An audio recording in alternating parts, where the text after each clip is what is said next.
有，王太，你经常在视频里面说什么我们很烧包啊，以前怎么花钱啊？你觉得以前我们是不是钱花的很多，是吗？钱想怎么花就怎么花，反正钱也多嘛。啊，不要这样说，好吧，这样我就有点接不下去了。今天想找你聊一个话题啊，就盘一盘我们到了大马以后，哪些地方是一定要花钱下去的，什么东西是一定要买的，还有什么东西是原先买的，现在不花钱买了，是什么东西？哎，我想你能不能先回顾一下，有什么东西是到了大马你觉得一定要买的？家具吧，实木家具。OK， 怎么讲？这可能是一个很大的落差。我记得，因为以前在中国我们用的都是实木家具嘛。对。我们搬的几套房子住的 Airbnb，我发现房东们配的这些家具啊，都是贴皮的那种。就我们家这种吧。就板材外面贴一层这种木纹的皮的这种。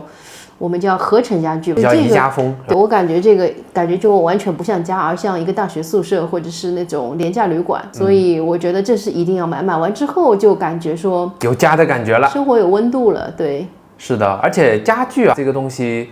其实就人家讲屋子好像是一个人活动的空间，是要装载人的。家具也是，它就是每天跟人打交道的。你像我这张桌子还挺得意的，你坚持让我买下来的这一片，这是一个餐桌，但是我觉得挺好的，我把它改成了这个办公桌。对，很大一片树木的，我就特别喜欢。虽然花了老不少钱了，但是用下来每天跟他相处还真的是挺开心的。对，我自己当时在这边因为要上班，我是用一个梳妆台买过来变成了一个书桌，我也是觉得特别好。 OK， 家具啊，那么还有什么是你觉得在大马生活一定要买的？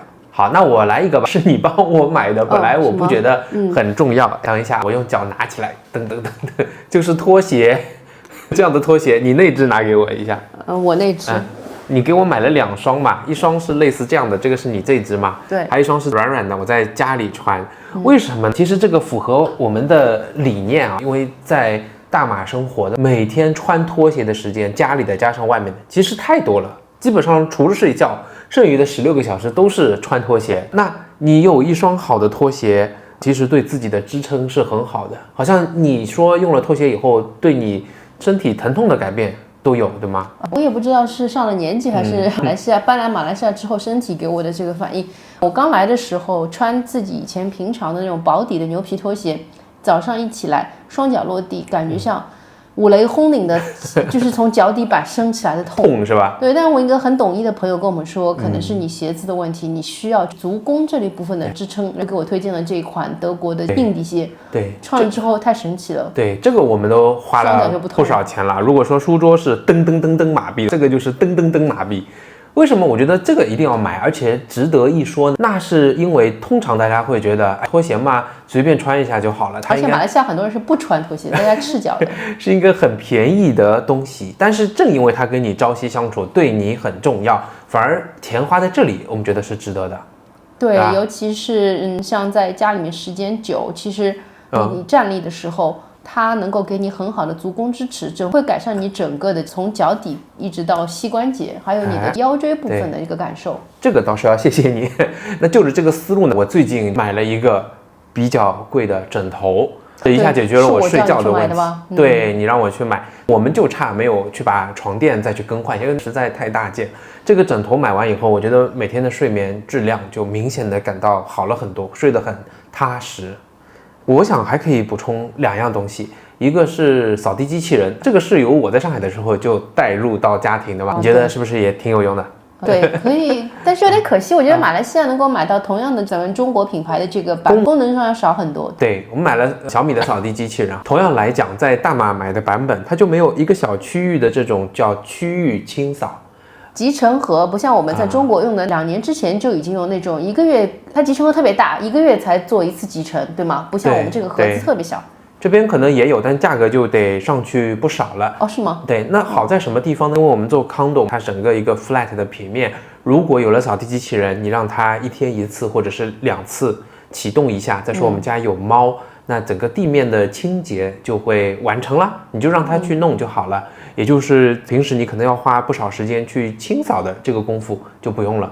对，我想再提一个，可能我们以前讲过啊，单块题买车，因为到了大马这个钱不得不花。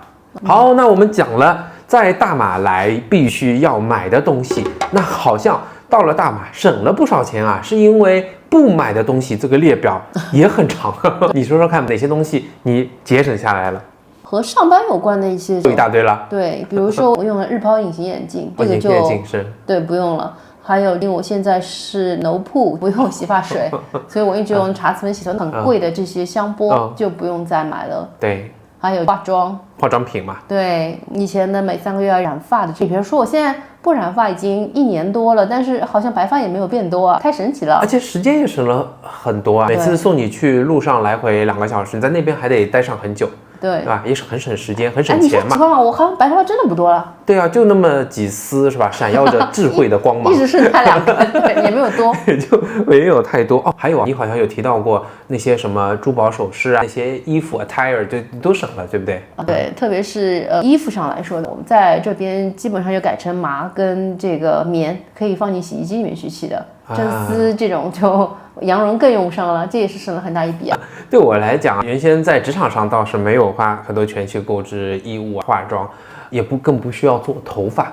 但是相应的延伸，你为了慰藉自己而上班很辛苦，想找一些慰藉自己的，像什么手机，我也不太讲究了。我这个手机已经用了3年了，手表也快用了4年了，我就觉得能用就好了。对，原先投了很多钱在照相机，现在也没有，所以我觉得这个上面也省下来。那我们自己2个人平时的爱好也省了，那种所谓的精品咖啡嘛，你其实有提到过了，为了品出那一点点味道，这个其实也花了很多钱了。现在变成自己炒豆就好了，我每1到2周自己去炒一些咖啡豆，还很享受这个里面的乐趣。酒也不喝了，对，这些钱都省下来。那为了这个生活方式，你看。其实我们以前每年说好几次旅游，3到4次旅游，2到3次的国际的旅行，这我们几乎就不再去做这样的旅行了，更不会去住那些很昂贵的酒店，好像只是工作之余的一种调节、休闲、犒劳自己，都不再有了。觉得主要还是工作烧包吧，因为本人比较幸运哦，以前公司所有的出行的酒店都是5星级，什么 Ritz-Carlton 这种 Four Seasons，所以你感觉好像自己旅行也应该是这样的，但是现在就觉得。睡一个觉。对，像我们原先花钱买的比较好的车，其实也没必要了，中间也能够差不多省下1辆车的钱啊。如果说只花了原先1半的钱买了1辆车，也完全够开，可以安全的把我们载到我们要去的地方也就可以了。那就是透过现象看本质嘛，最终的它的这个物体它本身的最质朴的用途是什么，我们可能更关注这一点。对，你觉得是什么原因导致了这样的一些变化呢？我们原先有一集说是极简生活啊，我记得我们讲的主要是因为我们的生活方式变得更加的回归生活本身，也抛弃了工作。你觉得还有一些什么原因导致我们发生这样的变化呢？肯定是收入减少了，那是比较大的一个原因嘛。但是收入减少，就是你当然你的生活也变得很简单，就像跟上班所要的这些上班税你都不需要了之后。但其实我觉得这是一个最大的生活方式的一个巨大的转变。你在家里面忙事业，我倒是觉得在大马这个社会生活啊，你看到很多人平凡但是充满乐趣的、充满滋味的生活，倒是时时对我来说是一种提醒和反思。比如说你走在街上。我们住在也不是雪兰莪，也不是 KL 的市中心，所以我们经常那些地方感觉也是有点破破烂烂的，因为有些网友也是这样来讲。但是你感觉大家吃的食物也很放心，大家享受的美食的口味也很好，很多人的生活显得很平淡，但是他们很知足，很开心。这常常就让我反思金钱和得到幸福之间。幸福生活，他们之间的关系是什么？是什么呢？你只要花掉一个让自己能够吃饱穿暖的简单的钱就好了，更加多的是投入到一个比你自己更大的，充分的去，就像你跳水一样的，一下子动的扎进这个生活，去吸收它，感悟它，为你周边的人去做一些什么，好像这就会让你更加幸福了。我举一个极端一些例子，我们上回去榴莲园那边乡村，人家不讲嘛，他们1个月只花300块钱。我还认识一个和尚，他1天只花5块钱就够了。所以我在想，人的物质差距哦，真的好大呀。你可以生活得很简单，但你说他一定是过得一个很简陋的、没有保障的生活吗？我觉得不一定的。我觉得工作，你工作时候的状态肯定是不一样的。你工作，因为你明白你需要扮演某一种角色，那你为这个角色，你去精心的装扮外表，去做出这个职业你需要你表现出的一些举动，还有一些姿态，对吗？你本来就是像撑着一样。我们不是说我并不是说厌烦这个工作，只是说这也是一种敬业精神嘛。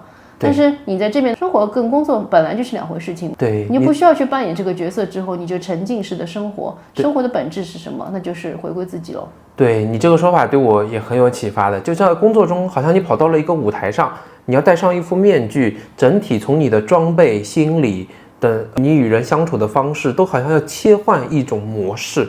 当你撤下这样的装备防备，你回归到生活本身，你发现生活也是要经由学习、经由体悟，它有完全自己的那一套方式的。当适应下来，你会发现有个巨大的副作用或者说好处吧，不需要在金钱上支出特别多，但你好像更容易能够去体味和享受到生活的本质，这种感觉还是挺妙的。对啊，是。OK， 就这样，好吧。好，谢谢。